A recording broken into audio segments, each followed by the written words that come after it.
Catelyn. Catelyn had never liked this god's wood. She had been born at Tully, a river run far to the south on the red fork of the Trident. The god's wood there was a garden bright and airy, where tall redwoods spread dappled shadows across tinkling streams, birds sang from hidden nests, and the air was spicy with the scent of flowers.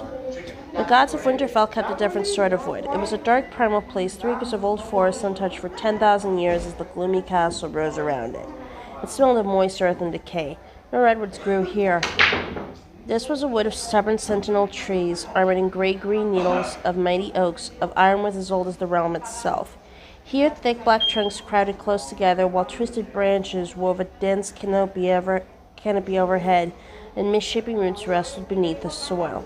This was a place of deep silence and brooding shadows, and the gods who lived here had no names. But she knew she would find her husband here tonight. Whenever he took a man's life, afterward he would seek the quiet of the god's wood. Catelyn had been anointed with the 7 oils and named in the rainbow of light that filled the sept of Riverrun. She was of the faith like her father and grandfather and his father before him. Her gods had names, and their faces were as familiar as the faces of her parents. Worship was a septon with a censer, the smell of incense, a 7-sided crystal alive with light, voices raised in song. The Tullys kept a god's wood, as all the great houses did, but it was only a place to walk or read or lie in the sun. Worship was for the sept. For her sake, Ned had built a small sept where she might sing to the 7 faces of God, but the blood of the firstmen still flowed in the veins of the Starks, and his own gods were the own ones, the nameless, faceless gods of the great wood they shared with the banished children of the forest. At the center of the grove, an ancient weirwood brooded over a small pool where the waters were black and cold. The heart tree, Nell called it.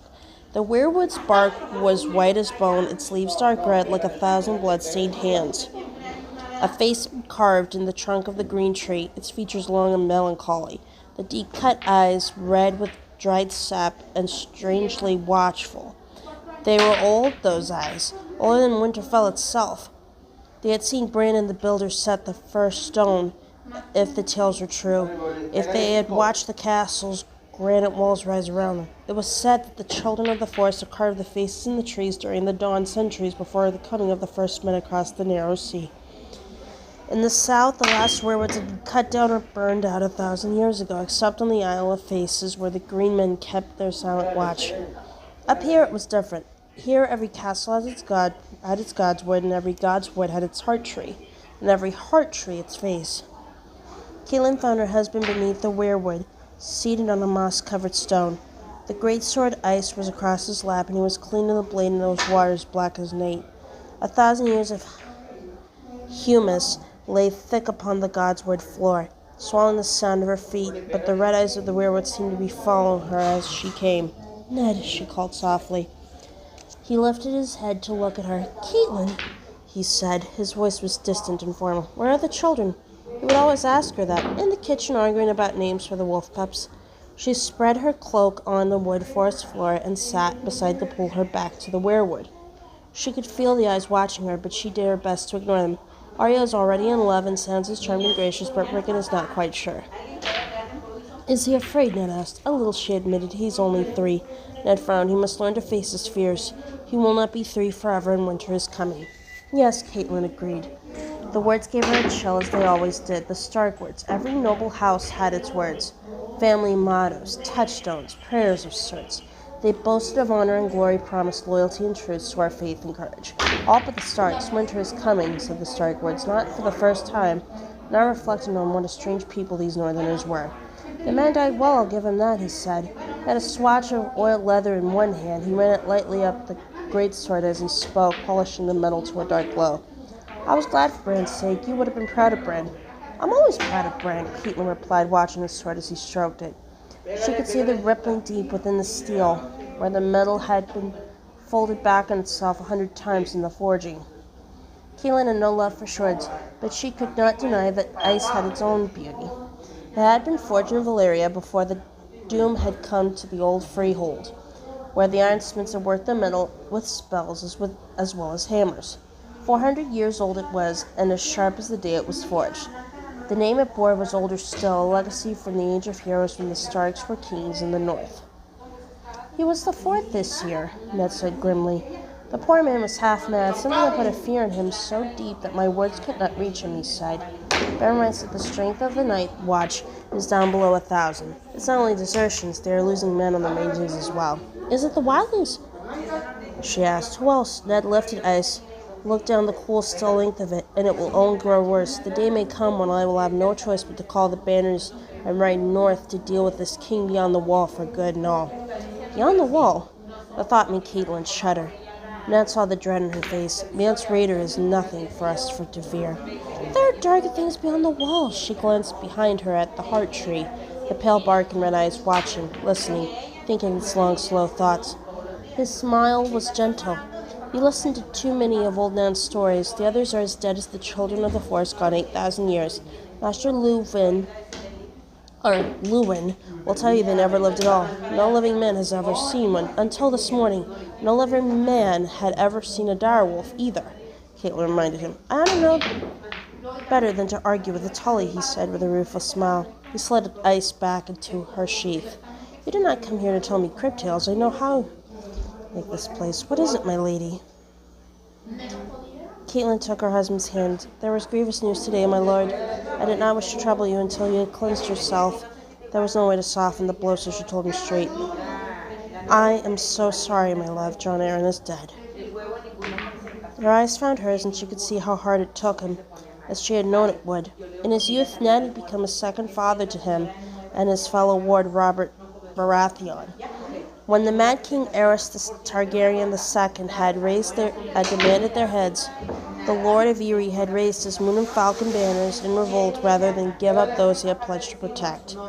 And one day, 15 years ago, the second father had become a brother as well, as he and Ned stood together in the Septet River Run and wed two sisters, the daughters of Lord Hoster Tully. Jon, he said, is this news certain? It was the king's seal and the letters in Robert's own hand. I saved it for a year. He said Lord Arryn was taken quickly. Even Master Pycelle was helpless, but he brought the milk of the poppy, so Jon did not linger long in pain. That is some small mercy, I suppose, he said. She could see the grief on his face, but even then he thought first of her. Your sister, he said, and Jon's boy. What word of them? The message said only that they were well and had returned to the Eyrie. Catelyn said, I wished I had gone to River Run instead. The Eyrie is high and lonely, and it was ever her husband's place, not hers. Lord Jon's memory will haunt each stone. I know my sister. She needs the comfort of family and friends around her. Your uncle waits in the Vale, does he not? Jon named him Knight of the Gate, I'd heard. Catelyn added, Brynden will do what he can for her, and for the boy. That is some comfort, but still, go to her.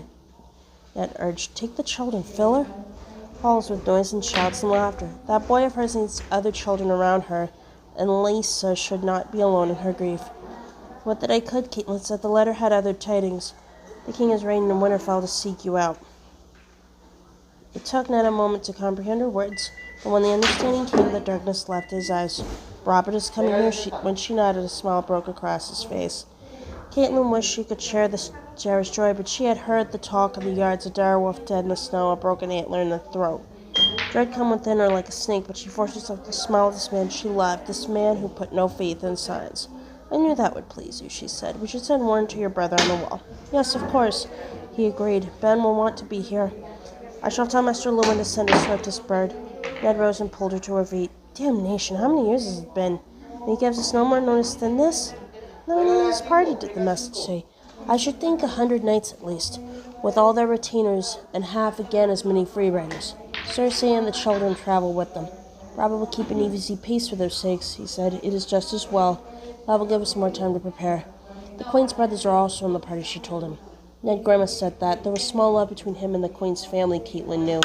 The Lannisters of Casterly Rock had come late to Robert's cause. When victory was all but certain, he had never forgiven them. Well, if the price for Robert's company is an infestation of Lannisters, so be it. It sounds as though Robert is bringing half his court. Where the king goes, the realm follows, she said.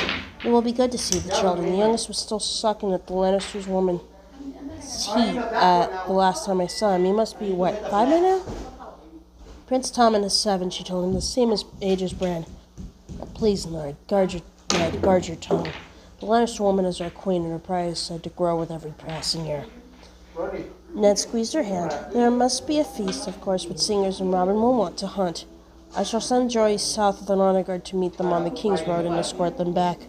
Gods, how are we going to feed them all? On his way already, you said? Damn the man. Damn his royal hide.